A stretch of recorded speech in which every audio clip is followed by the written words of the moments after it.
Hello, good evening, folks. Welcome to Pathlight Thrive Hive. If you are indeed watching on Facebook, welcome to those watching on YouTube as well. We have a very special guest this evening, Tamara Alferoff, who is a psychotherapist and retreats facilitator and expert on the work of Byron Katie. I always want to say Katie Byron, but it's not that. It's the other way around. So we're going to be bringing Tamara into the studio very shortly. But first of all, I'm going to do my usual kind of marketing shenanigans. And first of all, if you are enjoying the group, if you're getting benefit from the group, you feel there might be some other people you want to invite in, please do so. Bring them in, invite. The more the merrier. Anyone that you think could benefit, or just post it on your Facebook page, whatever you want to do. Thank you very much. And if you are getting benefits and you'd like to contribute financially, that would be very much appreciated. Thank you very much. You can go to buymeacoffee.com/thrivehive and you can just drop me £3 or any multiple thereof anytime you're feeling you're getting benefit from this space. Or you can subscribe for £7 a month, cheaper than Netflix. And for that, you get lots of benefits like discounts off my mental health first aid courses and priority booking for my coaching sessions and lots of other stuff too. And finally, I'm super excited because I'm curating a festival, don't you know? So here it is. There we are. Look at that. Thrive Hive Online Fest. Lots of wonderful artists, poets, bands, solo artists from the Greater Manchester area and around Britain. Very wonderful, and we're raising money for my local branch of Mind. They have a coronavirus emergency appeal going on at the moment because they have been inundated with requests for support since the pandemic kicked off. So they need lots of spondoolies. So if you've got 10 spondoolies spare, then perhaps you'd like to buy a ticket to this wonderful festival. And it's going to be the 6th and 7th of Feb, Saturday, Sunday. And I can personally vouch for the quality of the artists therein. Okay, so that's enough of that. If you've got any questions for Tamara as we go through this evening, just pop them in the comments box. We won't be able to see your name unless you've been to this little link here. So StreamYard is the software that I'm using. It needs your permission to share your name and your little profile picture. So if you very quickly want to just go to that link and click, yes, I allow that permission, we'll be able to see what your name is. If you don't want to do that, that's fine. It'll just come up as Facebook user for us. Okay, so let's bring Tamara in. So welcome to Pathlight Thrive Hive, Tamara, and thank you very much for being here. Hi, good evening, Paul, and good evening or good morning, wherever you are in the world, really, to everybody who's watching. Being a global world these days. Indeed, yes, we have people in Australia and New Zealand and all of that. So thank you very much for being here. And would you like to just give a brief introduction, Tamara, to yourself, who you are, where you've come from, and a little bit about your work, please? Oh, I was, well, as you can probably tell, I'm quite senior in age. I have 8 grandchildren, 3 adult grown children, who are variously scattered about the world. Myself, I grew up in the Lake District, and I have mountains, trees, rocks, and water in my inner landscape. And when I do my retreats, they're always in mountain places with rocks and trees and water. So this is my nature, I think, and having lived in London for the last 60 years, so it's a bit of an anomaly. Yeah, so I'm a psychotherapist. I have a practice. It's all online now, of course, and I run retreats in the beautiful places, as I said. And I practice and train in the Work of Byron Katie, which I've been doing since 2002.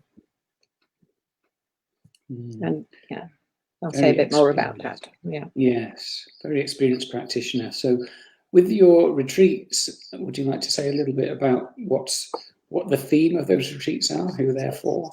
Well, there are various themes. I've been, excuse me, I've been running retreats for over 40 years, and think the first retreats I ran abroad were in the south of France, and I still go to that very same place It's got quite a reputation. It's by Rennes Chateau.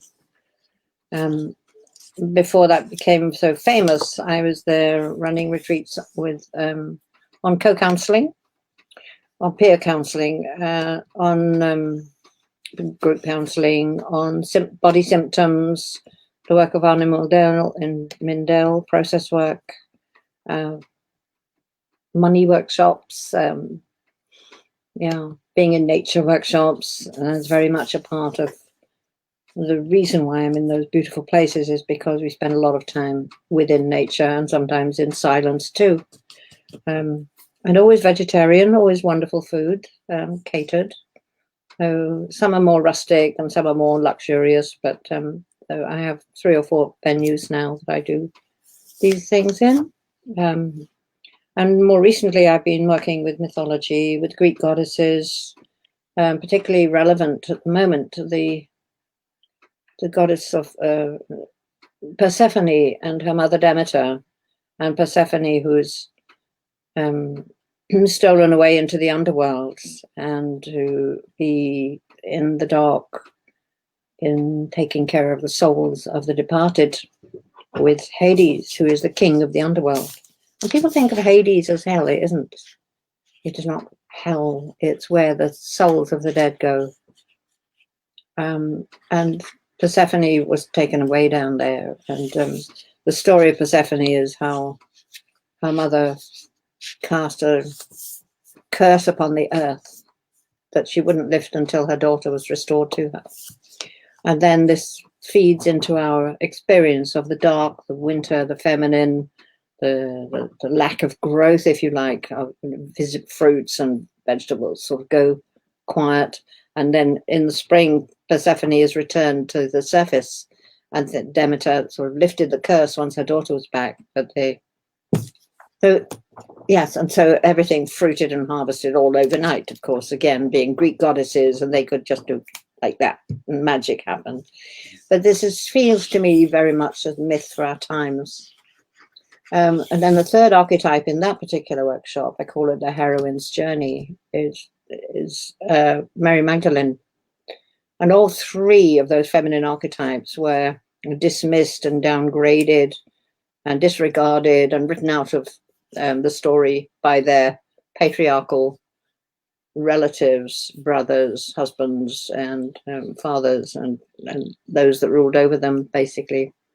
And the story is of how they came back into their full power and energy. And it feels to me so closely connected with what we're experiencing in the world now, that the feminine energy is rising again. It's not anything to do with being anti-men, but it's like the patriarchal system has had everybody, men and women, in its thrall, to do with achievement and goal setting and focus and work, and so more latterly we've been looking at the more collaborative, the more nurturing, the more expansive energies coming forth and coming wide in the world as well. Of course, now with COVID, we're all inward. We have to be inward. We're not allowed out, and there's frustrations with that. And it distorts the energy. Either way, the masculine energy and the feminine energy are getting a bit constricted now and tussling about. But so basically, that's one of my retreats. I also do the work of Joanna Macy with eco-awareness, raising eco-awareness. And I first did work with her in the 80s. I did a short training with her, very short, but it stayed with me, profound work to do with, then it was the threat of nuclear catastrophe. And now it's much more focused around climate catastrophe and how we ride that storm. Do we meet it? Are we able to meet it? And so the work reconnects, it's called now. It was then despair and empowerment, or despair and personal power in the nuclear age. So that's been adapted and gained much more life juice again. It went dormant for a while, but it's much more lively now, and many people around the world are doing that. that work as well. And the other work that I also do is the work of Arnold Mindell, which is process work, and that group energy group. Well, I use it for individuals as well, group energies, and he worked with conflict, big conflicts, world conflict. He's worked with world conflicts, so the opposing forces either within oneself or in groups, or in couples, and that. And there's one other thing I do, which is the voice dialogue or parts work, which I'm revitalizing those skills as well. I was loved that, did training with Hal Stone, and who wrote the original book, and this is being recovered as well, coming back into people's awareness. Wonderful. So quite a lot, I'm sure there's lots more, but I've been around for long enough to I've got a bit of a frog in my throat, sorry. I find it annoying to listen to people with frogs in their throats, so I'm just gonna have a little drink. You're well prepared with some liquid refreshment. So yeah, lots of wonderful stuff there, and I'm interested in the energy that you talked about, the conflict between the masculine and the feminine, and what's going on, the parallels in the wider world. And I do love a myth. There's so many metaphors for life and personal developments in Jungian ways, as well as with the kind of Greek and Roman myths. Yes. The visual expression, the artwork, the creativity. Also, I have an ongoing weekly dream group as well, for working with dreams. Yeah. Wonderful. Well, you sound very busy, Tamara. So I wonder, how are you, given this whole lockdown situation, well, the whole pandemic situation? How has it affected you? I'm very well. I'm writing it, watching what's going on with curiosity and interest. I don't experience fear. Very rarely experience fear, but that was another whole workshop that I used to do. When I'm talking to you, I'm realizing that everything that I've experienced, I've transmuted into some sort of workshop or skill or things that I can offer and share with other people and groups and individuals as well. But I'm really well in myself. I have a very reliable constitution, I think.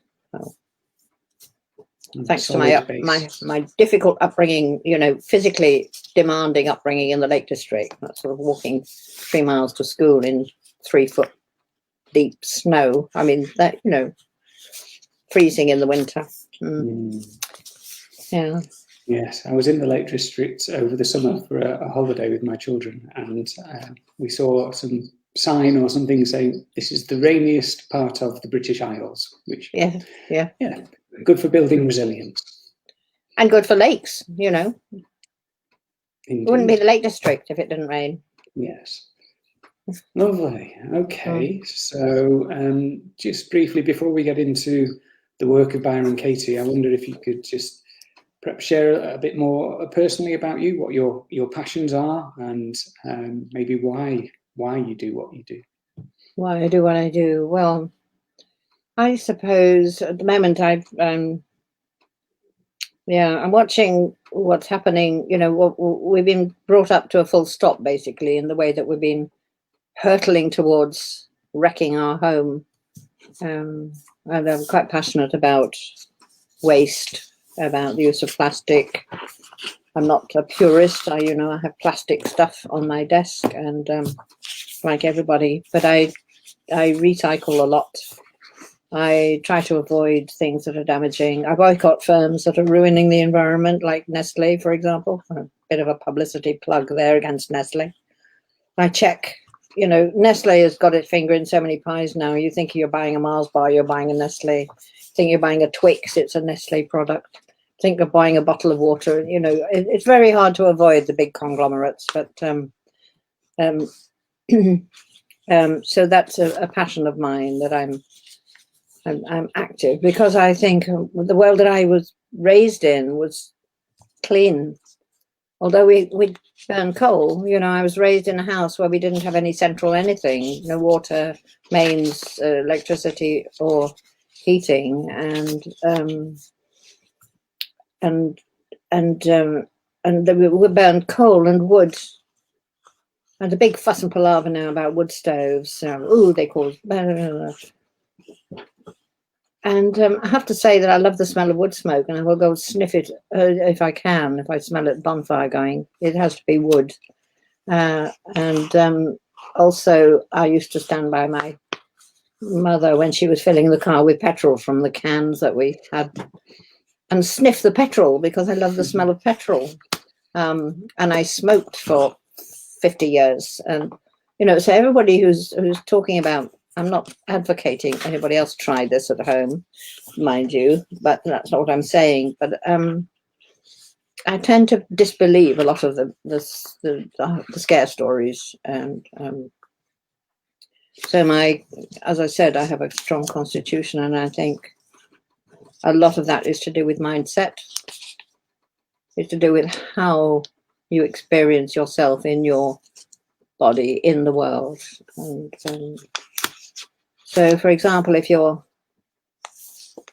let's see, an example is one of my grandchildren running along a log, a big sort of log, locally fallen tree, basically, in the woods near me.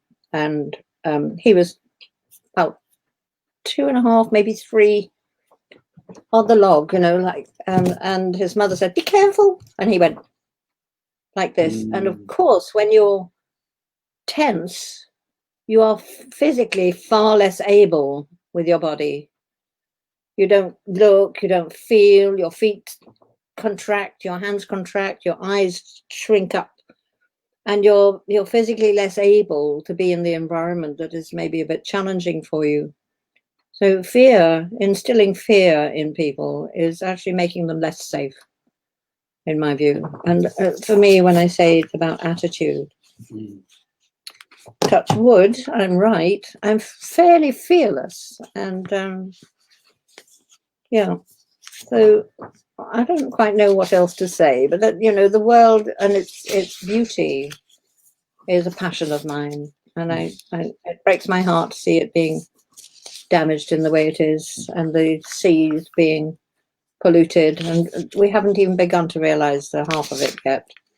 The nanoparticles and even the sun cream, and the runoff into rivers, and it's so it hurts me. It really hurts when I think of that. But this is one of the things that motivates me, is to see about making what I can do towards making the world a more aware, more conscious, mindful, caring place. And this means for people to feel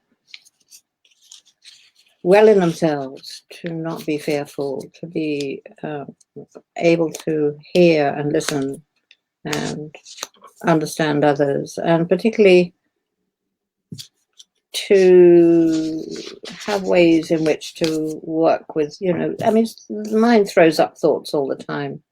So we're beginning to talk about Byron Katie, the mind is just a machine it's a thinking machine, basically. And it kind of belongs to the ego. So I am this and you are that. I am separate and you are over there. And the mind will do everything it can to reinforce that status of the ego. And the ego creates its status by comparing itself with others and with, my principles are more important than yours. My status is X, Y, and Z in relation to the rest of the world. And the mind is simply doing its job. That's what it's for. And we can't address that until we recognize that we are individuals. So it's not, you should never do that or never become that. It's a process of moving through, as I see it. Yeah. It's that awareness which is key to change all the time, isn't it? Yes. Yeah. And I totally resonate with so much of what you've said, Tamara, around the environment and how we treat the world, how we treat nature, how we treat ourselves, how we treat each other. And for me, it all comes down to mindfulness and compassion. And much of what's been happening in the world within your lifetime, I'm sure, is a lack of compassion and a lack of mindfulness for the natural world. Yes.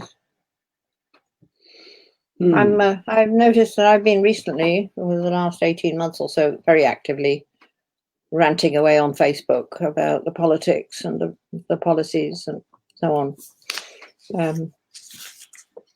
I won't go into that right now, but it's I'm quite an activist as well. And I think that comes from seeing the big changes in the world. And we've moved into this sort of state of being selfish and separate and isolated as more small nuclear families. And even that isn't working so well for people these days, especially with the lockdown. That's putting a great strain on people's one-to-one relationships and small children and so on. It's tricky for many, many people around the world, and it breaks my heart to think of people locked in together who are struggling with all this strife and stress. And the children, and having 8 grandchildren, I'm quite keen for there to be a world for them to be happy in the future. Yes. I don't know. I've no idea who your listeners are, Paul. So I'm not sure which demographic. It's probably a great big mix of people. So if you're out there and you're relating to anything I'm saying, then fine. And please, if you're not, post questions. There's so many political things are happening in the world, and people are all fired up as well. So anything you want to bring, you're very welcome to ask me anything at all, and I'll do my best to respond. Lovely. Thank you, Tamara. So, yes, eco-warriors are us. We'll put that to one side for now and have a look at the work of Byron Katie as I glance at my notes again so I don't say Katie Byron. So, it's I've done a little bit of this myself. I learned a bit about it at college, I think. But probably best coming from you because you're the expert. So, over to you. What I'm just a practitioner. Yeah, I'm a practitioner. Yeah.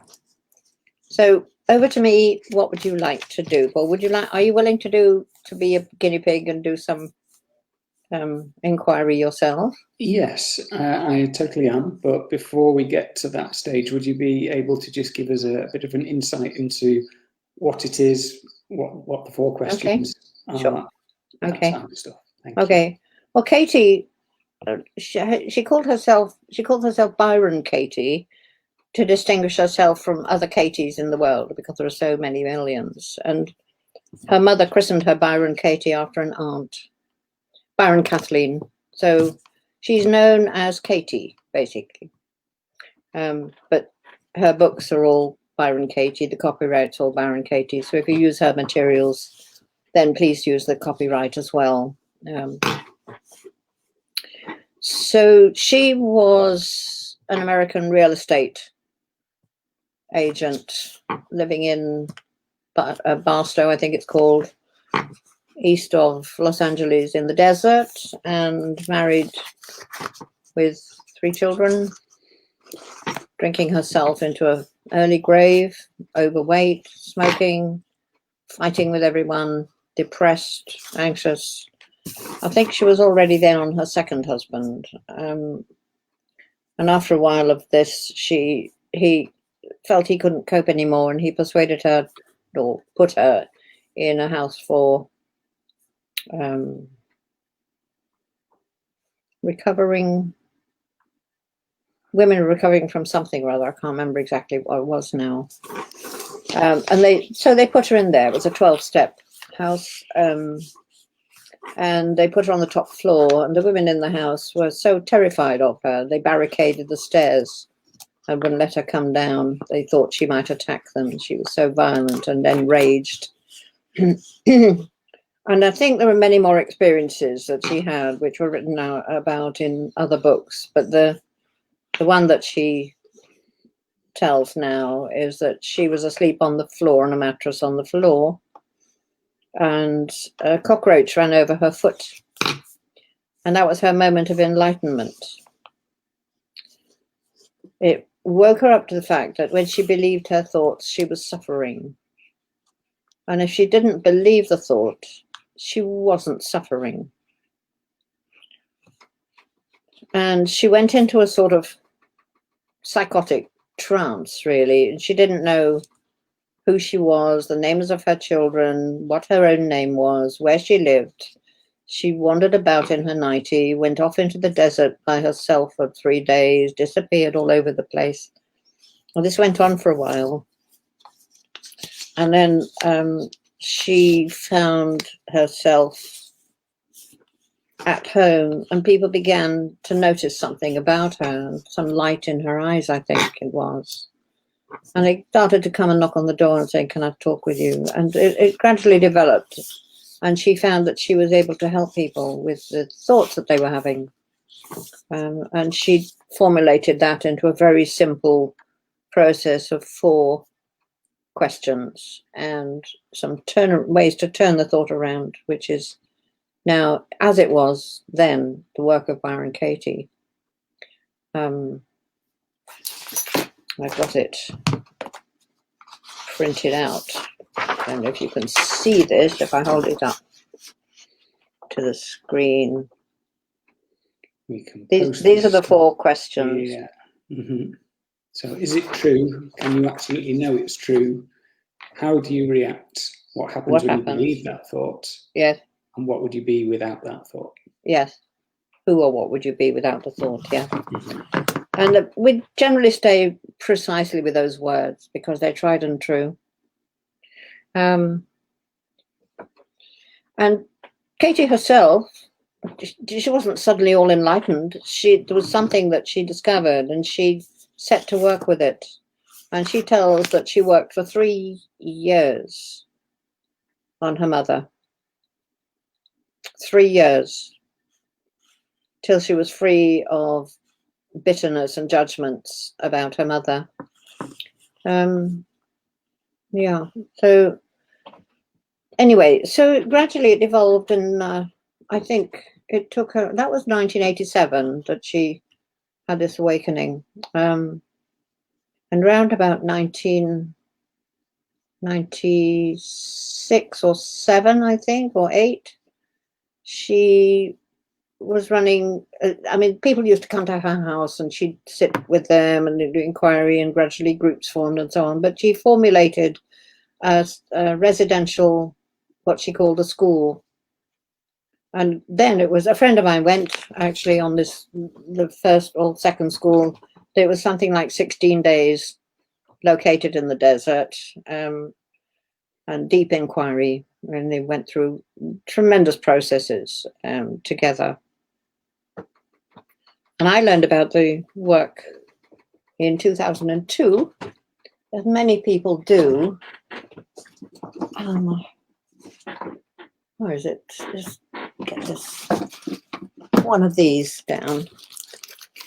A friend of mine, who's quite an eminent trainer, psychologist, psychotherapist, supervisor, and has written books and is fairly well known. I won't name him right now, but we used to do peer supervision together and hang out sometimes. And he came back from California in 2002 saying, "Oh, this is fantastic. This is what love is. I'm in love. She is amazing. This is an extraordinary discovery." He was so effusive, and he gave me this, one of these. It's the little book. We call it the little book. Mm-hmm. And it's a flimsy little volume. We've got 20-something pages. No, 48 pages. It's small, as you can see. Mm-hmm. And I looked at it. It was a slightly different picture on the front. So I looked at it and I said, "Thank you so much. I'll have a look at that." And my thought, I have to confess, was, yeah, another beautiful Californian woman, blonde. And it sat on the end of my kitchen table for 2 years. And then it's quite a common experience that people hear about the work and it isn't the time. And then 2 years later, I was, normally I would work on Thursday evening, and it was the end of term and I was free, and I thought, I'll go out anyway. And I looked up what was on at St. James's in Piccadilly. Oh, it's that woman. I said, I might go and hear her, what he was talking about. So I went down there, and it was an hour and a half of Katie doing the work with church full of people. Well, it wasn't full actually, but the audience was quite small then. And I loved what she did. And that was on a Thursday night. And I heard from one of the helpers there that she was doing a free drop-in weekend. Those were the days, by the way. You could just drop in without paying a thing, buckets of donations. And so I went on the Saturday. I was free on the Saturday. I sat there for the day, watched her work with somebody in the audience, and it just blew me away. So I came home, got my credit card out, and I found myself signing over several $1,000s to go and attend the 9-day intensive in Brussels, giving my credit card details to somebody in America, and off I went, and I haven't looked back since, really. Wonderful. So that's the story of the work, and it's true for many people. It isn't the right time until it is. Maybe that's true of many things, that we need to be ready, willing, and able to access it. Otherwise, it's going to sit on the end of your kitchen table. Yes. Yeah. And the other great thing I think about the work is that its simplicity. It's, like you say, it hasn't changed in all that time, and it doesn't need to.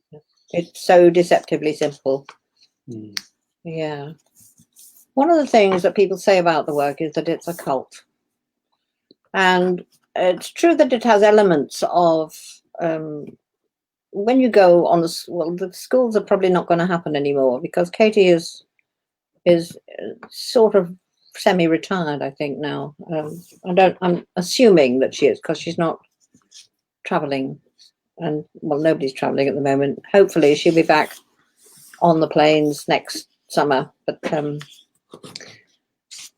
yeah, so because when you go on an intensive workshop like that, it's really important to have your complete attention on what's happening within you, on what's happening within your mind, within your body, your reactions, your thoughts, your beliefs, how you behave, what you assume, what you expect, and so on. So I think that's really important. And so you get invited to let outside distractions fall away for that period of time. You're not locked in. There are intensive, well, some organizations will lock people in and not let them out even to go to the toilet. It's not like that at all. But some people do have quite dramatic reactions to discovering what they were thinking isn't true.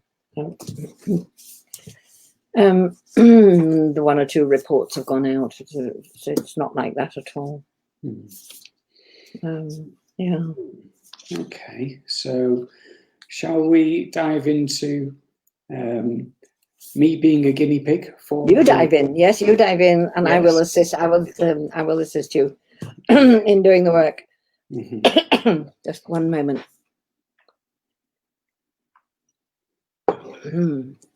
I think this is lockdown throat. I notice a number of people are sort of rasping away. It's all this Zoom talk that we're doing. It could be, yeah, or just sitting indoors with our central heating on all day. Exactly, yeah. So, Paul, what's troubling you? What are you complaining about these days? What are you judging? Nothing really. So I've thought of something, because you did preempt me, but yeah, I don't really complain. I don't really worry or judge. But I'm going to. No, do you ever judge your children, for example? Oh, yeah. Well, yeah. Okay, I'm going to take that back. I'm not going to say I never judge. Do you judge your partner? Ever judge your mother? I'd be careful what you say because you're going public. But yes, we judge all the time. That's what we do as human beings. They should, they shouldn't. Why don't they hurry up? Get that car out of my way. We judge all the time. We complain all the time. Many of us do anyway. Perhaps you don't. I do, but less than I used to, and I catch myself doing it. So what are you complaining about these days? Find something. I'm going to complain about, so I'm studying to be a psychotherapist at the moment, and I've really struggled, last year, I really struggled to get a placement. And I had some complaints about my college's system of supporting people through placements. I felt it was really archaic and not very flexible, not helpful, and inefficient. Yes. So I complain about them. What is it? I'm angry with them. I'm Frustrated, I would say. I'm frustrated with them Mhm. because they are, or they do, or they don't. What? I'm frustrated with them because I experience them as unhelpful, inefficient, and inflexible.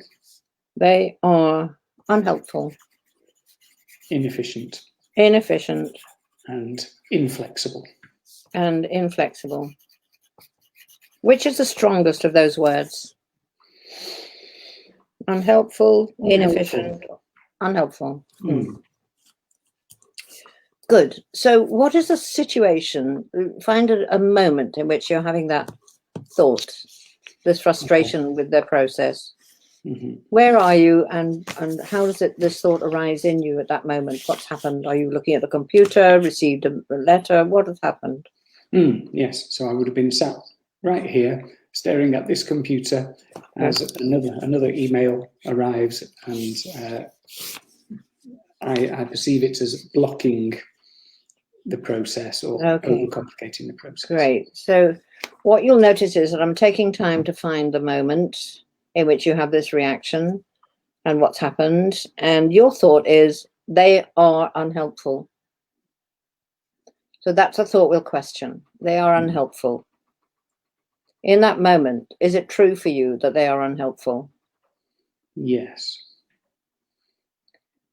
So with the work, we just forget about understanding, forgiving, knowing how people function, forget about interpretation. The invitation is to be straightforward.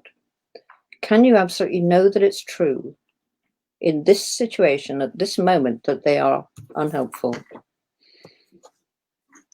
No. Interesting.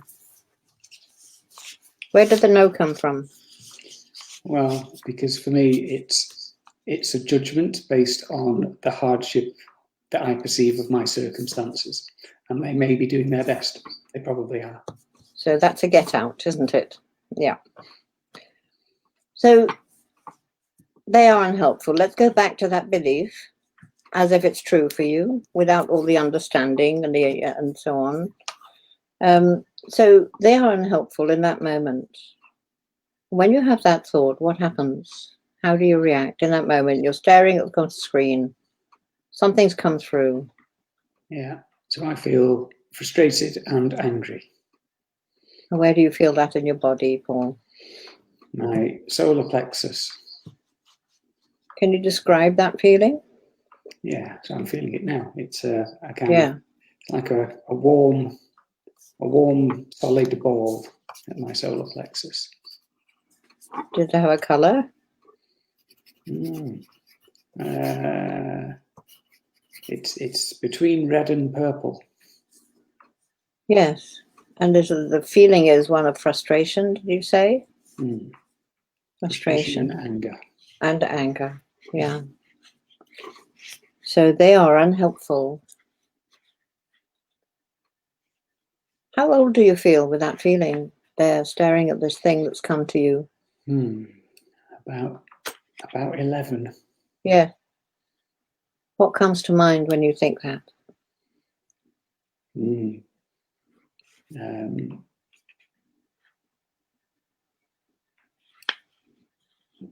Absence of parental help and attention. Good, yes. So without going more deeply into that, you can see my understanding when we do the work in this way is that our reactions in the present as our adult lives generally stem back to early life experiences. So if I was doing a full-length session with you, I might explore that a little further, invite you to explore that a bit further. So it's laid down a belief early on that parental figure was not helpful. And when something like this comes through to you, and you have this frustration, it triggers that old feeling as well. They are unhelpful. And you feel angry and frustrated. And that little boy feels angry and frustrated because they weren't helpful to you. Yeah. Yeah. And can I chip in here as well? Because at college last weekend, we were talking about the metaphor almost of college being the big mother, Yes, cosseting us, of course. Yes, So yeah. there is that parallel as well. Of There is indeed. after Yeah. me. Yes, there is indeed. The staff are in loco parentis while you're in their care, as it were. Yeah. So yes, that would be also worth exploring a bit further at some point. So how do you treat them in your mind then, when you have this thought and you're staring at the screen? They are unhelpful, and you're so angry and frustrated. How do you treat them? Okay. What would you say to them? Well, there's two different answers to that, because you said, how do you treat them in your mind? So the way I treat them in my mind is, yes, why can't you be more flexible and helpful? But how I actually act is different. I'll send a liked email. Yes. And what would you really like to say to them? I would really like. No, you don't need to tell us, okay? Oh, okay, right. Just notice. Just notice. So yes, so they're unhelpful. And how do you treat yourself in that situation? I questioned myself as to whether I had some part in this subconsciously of sabotaging it, or if I could have done something differently to make the process smoother. So you begin to doubt yourself, is what I'm hearing. Yeah, is that right? So you think you may be at fault in some way? Yeah. Again, there's two feelings here. There's that one where I question myself and I wonder with curiosity, have I done this on purpose in some way? But also there's the other part of me that's thinking, gosh, I've put so much effort into this. I've done so much legwork. I've spent so much time on this. Why isn't it working? Why are they blocking me? It's not me. I've done my bit. Yeah, I've done my bit. Yeah. Not fair. And with the work, we invite you to be petty and childish, and stamp your feet and yell. I mean, it's like, it triggers all this old stuff, as we know. So they are unhelpful. What do you do for comfort or consolation when you have this frustration and anger? I meditate. I go out into nature for either a walk or a run or a cycle, or I'll pick up the guitar or do something that nourishes my soul. Good, yeah. Some people turn to addictions. They put on Netflix or gaming, alcohol, meditating every hour of the day, spiritual retreats can get quite addictive. People find different ways for looking for solace and escape from these painful feelings. Yeah. So yeah. Okay. So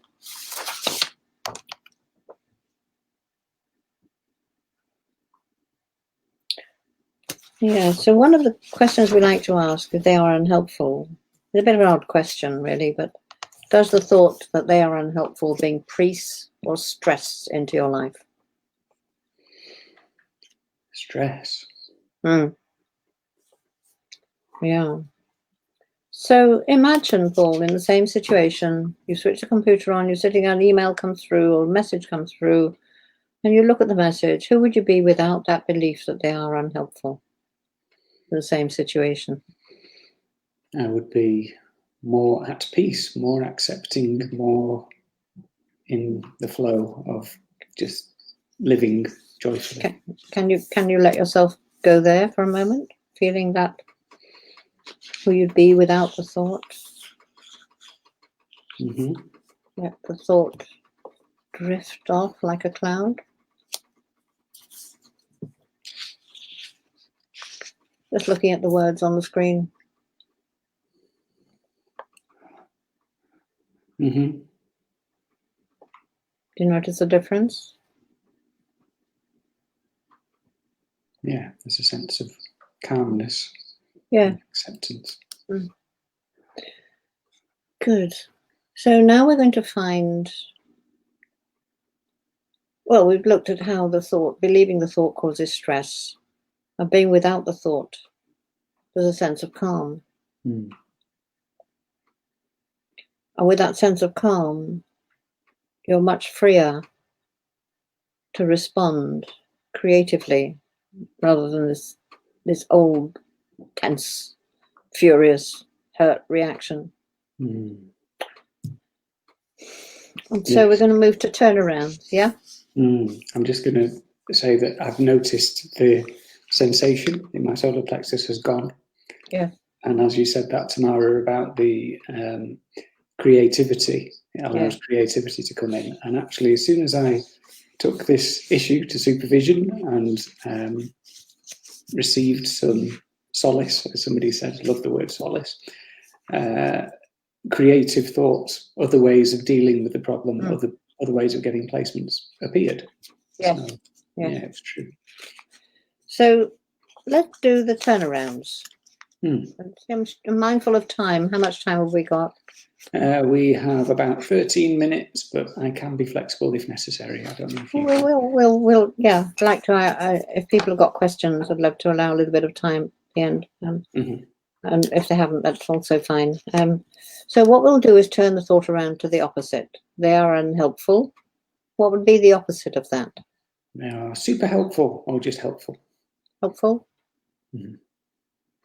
Can you give me a genuine example where it's true for you that in that situation, they are helpful in the same situation? Yes, yeah, they have. With other placements, they have done what I felt they needed to do swiftly and efficiently. Another example of where they're helpful in your experience?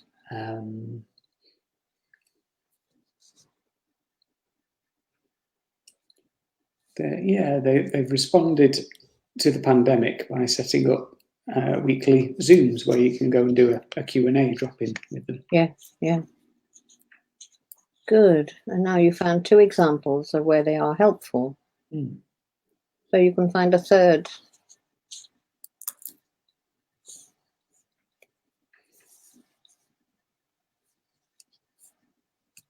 I'm not sure I can.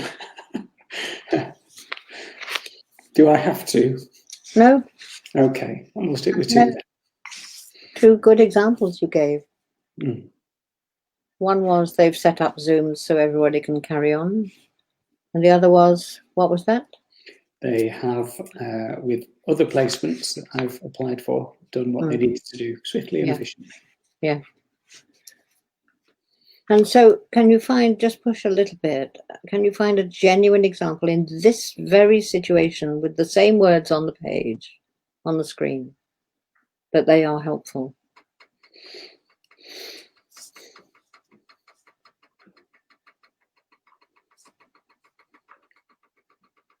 Yeah, well, actually, the placement that I was particularly miffed about, I think in the grand scheme of things, it was probably helpful to me that they were unhelpful because it wasn't the right placement. Good. So notice how the mind is just beginning to expand. What we find with doing the work like this, the mind has this single, it's like a crystal with different facets. So you look at the situation from one point of view, and the ego will do everything it can to maintain that point of view. And when you give the mind the opportunity to literally, if you imagine the crystal has turned around and it's shown you a slightly different facet, you can see, oh, they were helpful in that situation. Oh, and there's another one I hadn't noticed before. Oh gosh, why didn't I see? So, and the mind just goes like, wow, this becomes exciting. Your world expands. And the mind can relax because mind loves discovering new things, and it thinks it just has to go along proving you were right all along, and it's drudgery for the mind. So you give the mind something fresh to play with. It's like, oh, it's a bigger world than I thought it was. Yeah. So another turnaround is to yourself. I, and use the same words. I am helpful. Is that what I'm saying? Unhelpful. Okay, I am unhelpful. In that situation, how were you unhelpful? I was unhelpful because I was, I was pursuing a placement that my instinct told me was not right for me.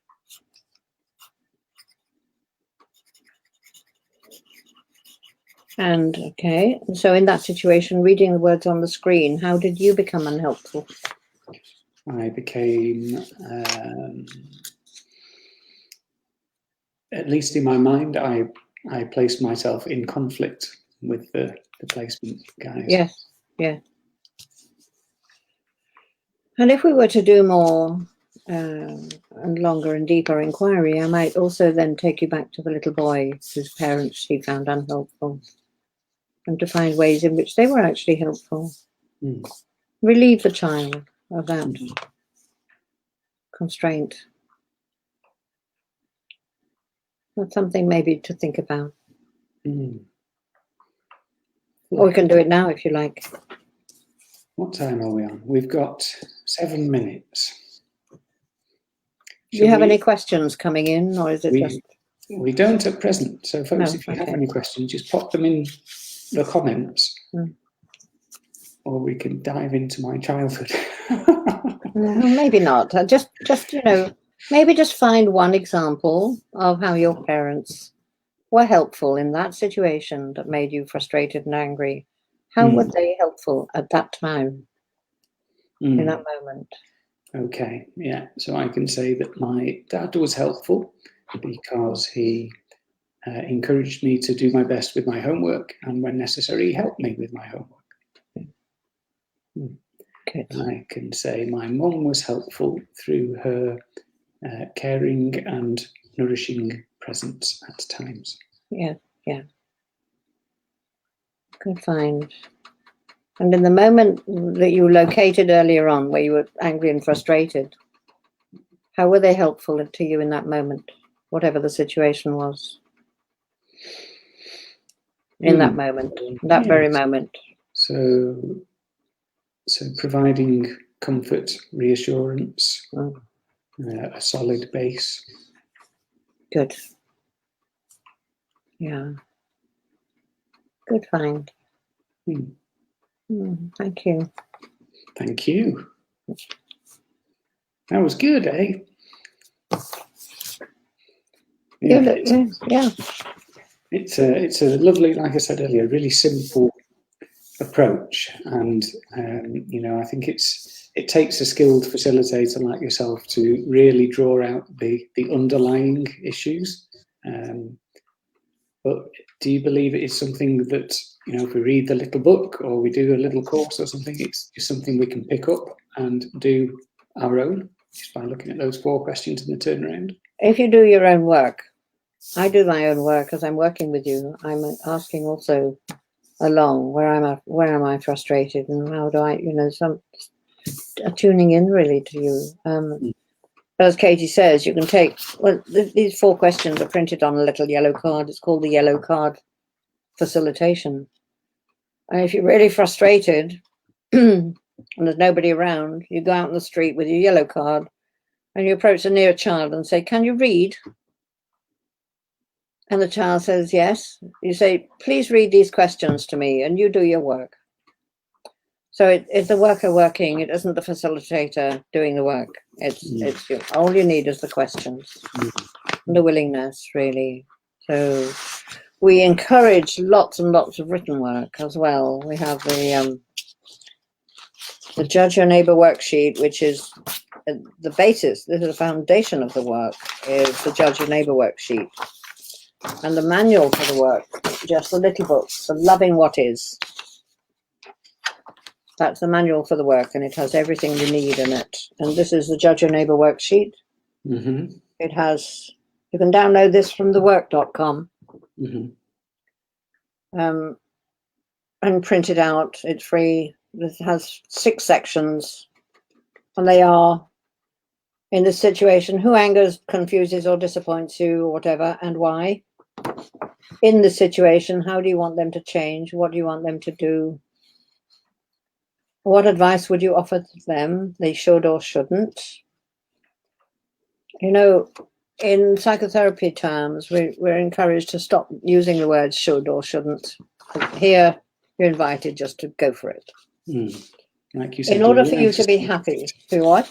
You're allowed to stamp your feet and have a tantrum.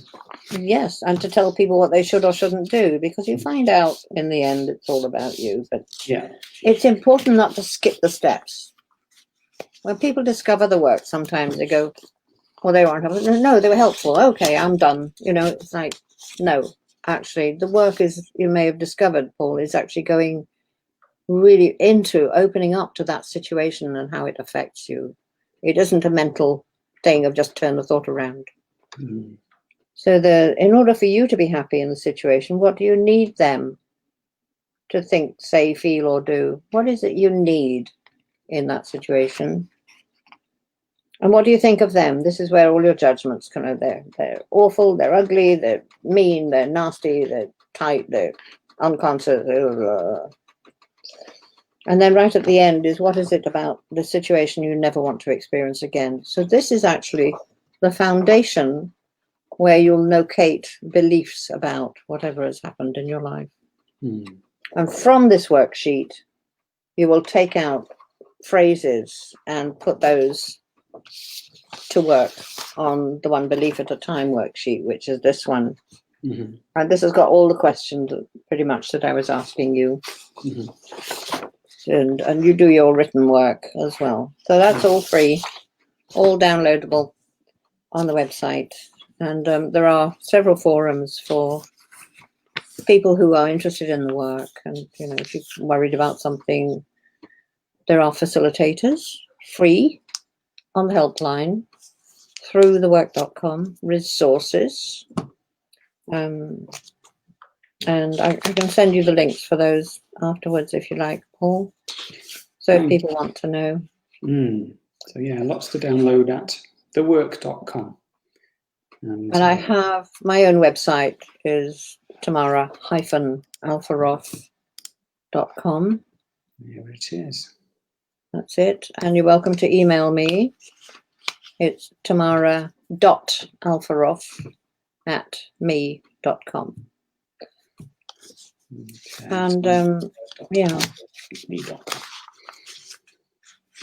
Lovely. And as I said, my website's dormant at the moment because all the, you know, I was quite disappointed in not going off to do the wonderful European tour that I had with retreats included. And so I've just kind of left it for the time being, but I will be reviving it, I think, quite soon. I'm planning to do some stuff in Greece and Italy and France again this summer, travel permitting. And if not traveling abroad, then in the UK. So watch that space. Well, yeah. Happy travels when that is allowable, Tamara. Thank you.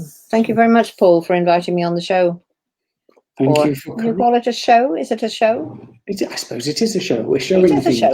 Yes, it is. Yeah. Show and tell. Yeah. Yes. So I don't think we've had any questions. Somebody's put "loving what is?" question That's mark. right. Yeah. Loving what is. Oh, I can show you that. There's several books. This is Loving What Is. This is one of the original copies, I think, that I've had forever. Signed by Katie. Hooray. Haven't seen her for a number of years, but yeah. Yes, there was a certification program, but that's now been discontinued. Although people who are certified, like myself, we have, like we do in psychotherapy, to maintain our professional development. So yeah, continuing to keep working. Yeah. Yes. Okay, and there are lots of other books. Look up Byron Katie on the internet. You'll find millions of references. Yes, all with lots of good reviews. So yes, thank you once again, Tamara, for your time and your expertise and sharing your story. Much appreciated. Thank you, Paul.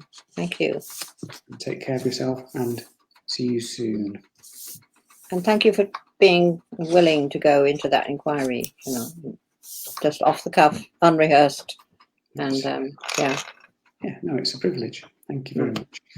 Okay, so I'm going to remove you from the studio. Feel free to hang around if you want to have a chat. Otherwise, I will. Yeah, I'll hang around in the background for a while. Okay. So. In the green room. The green room. Okay. Bye, everyone. Yeah. Thank you, Tamara. Bye. So I hope you found that useful and interesting, folks. I enjoyed that. That was good. So I'm just going to do this thing again and say, buy some tickets. Buy some tickets. We're going to go and do a blooming festival. Doing a festival. It's going to be absolutely mint. Lots of wonderful artists. Do you remember that song that was a viral hit at Christmas? What was it called? Hope Christmas Gets You to Me, I think it was. Lapwing. Yeah, Tim Quant from Lapwing is going to be doing a solo set for us. Kashmir, great band from Manchester. LOA State. You've seen Sid. You've seen Sid on The Hive twice if you've been watching the many dozens of interviews I've done now. Sid is a very wise man and his music is very wonderful. And yeah, Jake Fletcher as well, who used to be in a band with Sid called Cupids. Lots of wonderful, talented artists. Come along, £10, 6th and 7th of Feb, and we're raising money for my local branch of Mind. Please buy a ticket and tell everyone else to buy a ticket as well. Thank you. And if you got some benefit from that session with Tamara or anything else in the Hive, what a lovely community we have. Go to buymeacoffee.com/thrivehive, please, thank you, and get me some virtual coffees. That'd be super. And feel free to share the group with your friends. That's wonderful. Comment, come in. Thank you very much. Really interesting. Yes, thank you, whoever that was. I found that interesting too. Glad you enjoyed it. So, folks, take care of yourselves. I hope you're feeling fizzy and not flat. And if you are feeling flat, then I hope you can find some effervescence in this community or elsewhere. Take care and see you soon. Bye-bye.